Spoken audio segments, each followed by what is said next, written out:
Hello guys, welcome to the twisted world of horror, where the line between reality and nightmare blurs. Today I bring you a true horror story. Are you ready to face your deepest fears? So let's start the video. I remember the summer vacations we used to get in school, 90 days of bliss. I used to eagerly wait for my summer vacation every year. Our whole family would go on trips, meeting new people, exploring different places, and then returning home at the end of the holidays. But imagine if someone gets lost during these trips. How would you find out who's missing? This story is about the summer vacation. Our holidays had begun, and my family decided to visit Delhi. After booking our flight tickets, we reached Delhi around 2:30 p.m. It was late at night, and since we hadn't booked a hotel beforehand, my dad started looking for a hotel near the airport.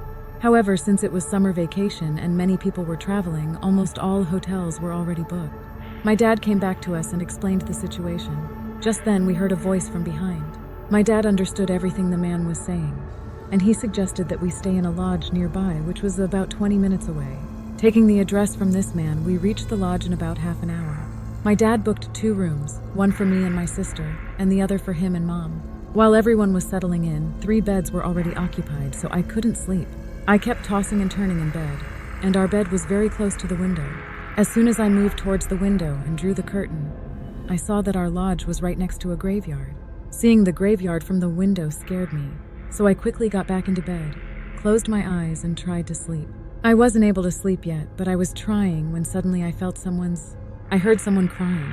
At first I thought it was my sister whimpering in her sleep, but when I looked towards her, she was sleeping peacefully. Then I heard the sound of crying again.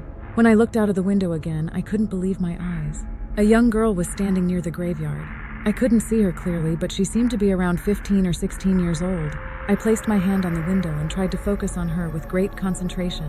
I kept trying to listen and focus, and soon enough, I heard the sound of crying again, coming from the same girl. Throughout the night, I kept thinking only about her, and even the next morning, I couldn't get her out of my mind. When my family and I were having dinner that night, I tried to tell them the whole story, but no one believed me. After dinner, we all went to sleep. I was quite scared, so I persuaded my elder sister to sleep on my side of the bed because I didn't want to be near the window. As I was pondering about the events of the last night, I didn't realize when I fell asleep. In the middle of the night, my sleep was disturbed. I was searching for a water bottle when I didn't find one on the bedside table. As I was fumbling around trying to find something, I opened my eyes and saw my elder sister sticking to the window and looking outside. I quietly approached my sister and asked her softly what she was doing. She didn't reply. I got up slowly, went towards the window, and saw that my sister was frozen. Her eyes were wide open, and she was breathing very lightly. Out of fear, I quickly stepped back and regained my senses. After silently closing the window, I went to my parents' room to call them. My parents hurriedly came to my sister. We took her to the hospital to get checked, fearing she might be sick. But to our surprise, her reports were perfectly fine. The doctor recommended rest for her. After a day of rest, we headed back home by train. My sister is usually a very cheerful girl, always chatting with everyone, and she's the loudest in our family. But her behavior changed after coming back home. She was served food separately, and I sensed something was not right. This fear of mine was confirmed when my dad asked me to stay away from my sister. The next day, my dad brought a Baba, a spiritual healer, home. They went into my sister's room and closed the door. I was standing outside, trying to listen carefully, when suddenly I heard chanting from inside. My sister screamed loudly, and then there was silence. I heard the sound of someone being hit behind the door, and then my sister screamed again. But once more everything went quiet, and another girl's voice came from inside saying, "The girl likes it." Hearing all this, our neighbors came over, and seeing me glued to the door, they grabbed me and pulled me back. They kept asking me what was happening inside, but I had no answers. 3 hours later, the Baba and my parents came out of the room. I sneaked into my sister's room and found her sleeping peacefully. My dad told me not to worry, that everything was fine now as my sister was back to normal. That day was the scariest day of my life, but whenever I tell people this story, no one believes me.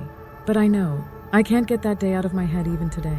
A lot of you are already dating and are listed on the must be attracted to list. With today's modern technology and apps, all these things seem so easy to do.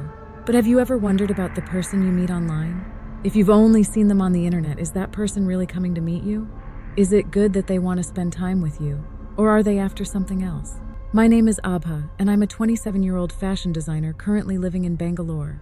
At the age of 19, I moved from Assam to Bangalore to pursue modeling, following my dreams.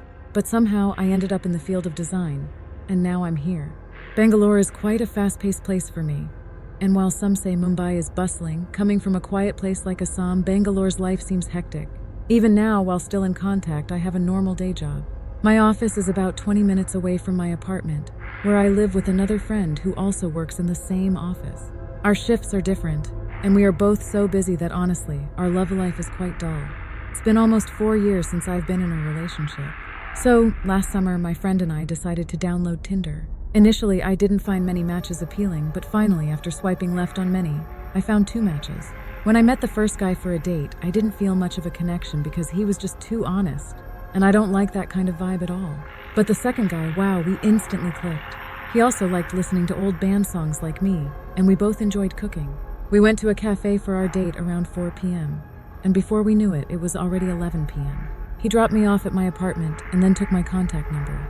I was lost in thoughts as I climbed up to my apartment on the 3rd floor from the ground floor. I couldn't help but wonder how such a gentleman could exist in a city like this. I was really impressed. I even told myself not to fall for him too quickly. What was his name? Did he ever mention his name in full? Thinking back as I reached my door, I realized he hadn't told me anything about himself at all. Sure, we talked about food, music, and activities. But where he lived, where he came from, which school he went to, which college he attended. None of these details were shared with me. Usually on a first date, everyone is a bit nervous, so I thought I'd ask him all these things on our next date. But he didn't tell me anything about himself. One day, as I was heading to the office as usual, when I scanned my ID card at the entrance, I received a text. It was from him. Hey, are you joking with me? I'm not at the office today and I just woke up. How will I know what you're wearing? Who could it be in a bag? I decided not to reply to him immediately. The next day at lunchtime, as I was having lunch with my colleagues, someone sent me flowers to the office along with a note. I froze in shock and started breathing heavily in panic. I was about to eat bread, but I couldn't say anything, and the roses slipped from my hand. I regained my composure, put away the bread, and just as I was about to say something to my friend, I received a message. I immediately called the police and they asked me for the number. I told them everything. They reassured me that they would catch him. We've caught such guys many times before. Don't worry, ma'am, we'll find out his name soon. That night, I went home early. Weeks passed, and there were no messages or calls from the stalker. The police told me they had traced the number to my office area, but it could be anywhere within a 2-kilometer radius. Several weeks had passed, so I didn't want to waste the police's time over something seemingly minor. Now let's talk about the insurance incident a few months later. It was November, and our company had the big event coming up in December. I was assigned the duty of importing materials for the event. For several days in November, I worked late into the night. However, our boss was very supportive and tried to help us in every way possible. One such night, after working late, I left for home around 10:30 p.m. Normally, I would take a rickshaw, but after spending the whole day looking at screens and talking about deals, I decided to walk home. After all, it was only a 20-minute walk. Even at 10:30 p.m. in Bangalore, people were still out and about. My route home had many office buildings, so I felt safe. After leaving the office and walking a bit, I had to cross a bridge. I was waiting for the red light to change when I received a call. I froze. My body wanted to move, but I couldn't even take the phone away from my ear out of fear. I just listened to the guy's voice on the call. As the light changed, I started walking towards my home, which was to the right. The voice on the phone said, "Don't you understand what I'm saying?" I ran across the road and looked back over my shoulder.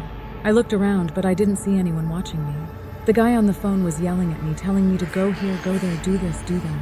I was running for almost a minute, and then it hit me that if he's near me and can see me, I should be able to hear his voice. I don't have the best stamina, so I was getting tired. I stopped and said into the phone, "No, I don't know you, and you're delusional. Please stop bothering me." He kept shouting, so I moved the phone away from my ear to listen for his voice, but I couldn't hear anything. At this point, my senses were heightened. I could hear the smallest sounds. As I looked around, I noticed a guy talking on the phone near a pole. I hung up and while running, called the police. By the time the police department answered, I had reached the gate of my apartment. They told me not to worry and that they were on their way. I explained everything and gave them the number. After that, the guy never called me again and nothing strange happened. Later, when I thought about it, I realized this guy might have been someone from my second date. I don't know many people, just some colleagues and a couple of friends, so it could have been someone from Tinder or my office. However, this guy's actions were very different from the guy I dated, so I'm not 100% sure it was him. But one thing is certain, I am never downloading Tinder again. Thank you so much for watching. Again, please follow my channel for more details. Don't forget to like, subscribe, and take care of yourselves. Bye.